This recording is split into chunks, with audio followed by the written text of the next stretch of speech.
Hi and welcome back. Now in this chapter, I want to go through the Azure Virtual Network service. So even earlier on, when we created our Azure virtual machine, the wizard would create a virtual network for us.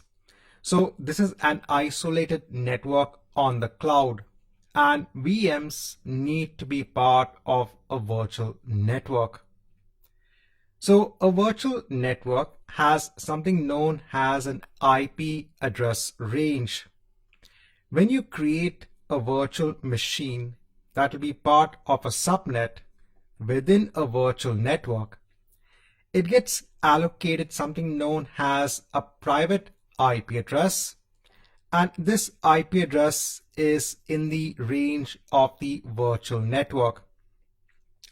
So remember that the IP address or the Internet Protocol address is a numeric label that helps to locate a machine. When it comes to the private IP address, this helps to identify the virtual machine within the virtual network itself because the IP address is part of this IP address range.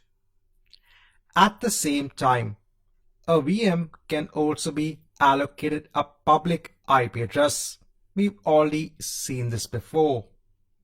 The public IP address is automatically assigned by Azure depending upon the region the VM is located in.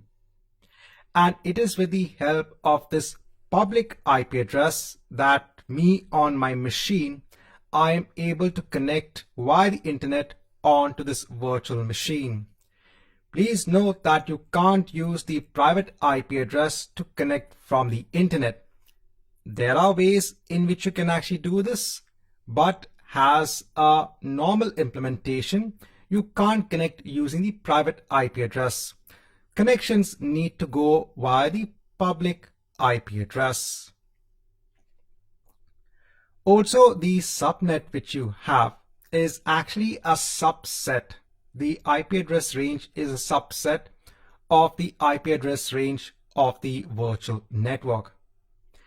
Actually, when you go on to the exam of AZ-104 and even my course of AZ-104, you will learn more about IP addresses and IP address ranges.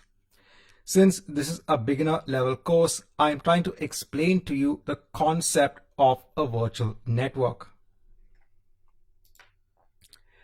So even when I go on to the Azure platform, and here if I go on to my virtual machine service, if I go on to the demo VM machine that we created earlier on,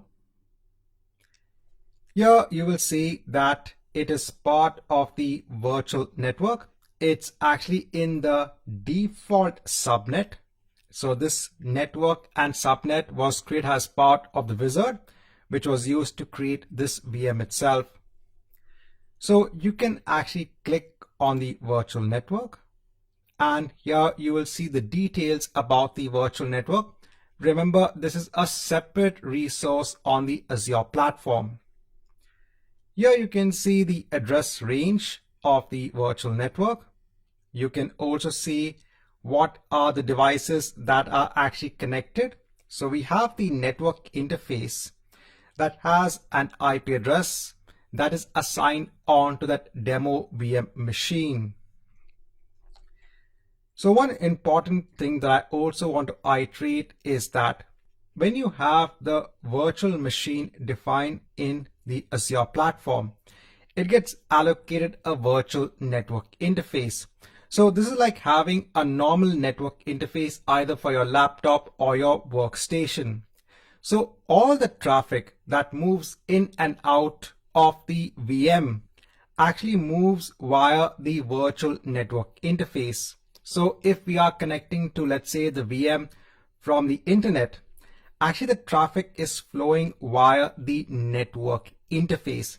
This is also the same concept for a network interface that is part of your laptop, that is part of your workstation. All the data flows via the virtual network interface. Also, when we look at network security groups, that is used to filter the traffic for virtual machines, this is assigned actually either at the virtual network interface level or at the subnet level. So that's why the IP addresses are actually assigned onto the virtual network interface, which in turn is attached onto the virtual machine. If you go on to the address space, so here you can see the address space for the virtual network. If you go on to subnets, here you can see the default subnet. You can also add additional subnets as well. Now, in the next chapter, I'll show you how to create a virtual network. Yes, the virtual network does get created along with the VM, but let's go through a scenario wherein we create a virtual network and then we create a VM that's part of that virtual network.